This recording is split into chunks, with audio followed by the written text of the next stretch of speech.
Nel2204, your pageant vlogger host. Subscribe!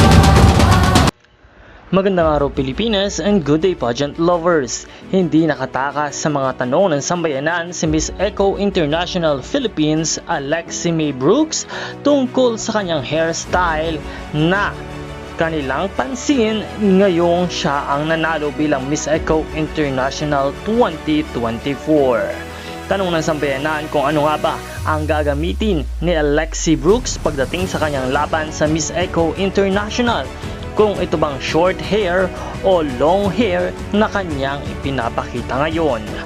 Agad namang sinagot ito ng dalaga at talaga namang masasabing ang kanyang mga sagutan ay talagang panglaban internationally. Sinasabi niya na ang style na kanyang pinapakita ngayon ay paghanap kung saan at kung alin ang mas babagay sa kanya para sa titulo ng kompetisyon.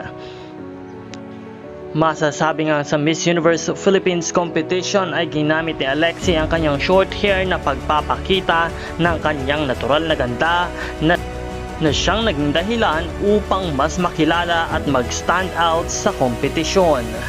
Kung ikaw ang tatanungin, ano ang nababagay para kay Alexi?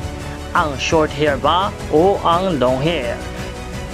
I-comment lamang ang iyong sagot sa ating comment box at huwag kalimutan na sumuporta kay Alexi May Brooks. Suportahan din ang channel na ito sa pamamagitan ng pagpindot ng subscribe button.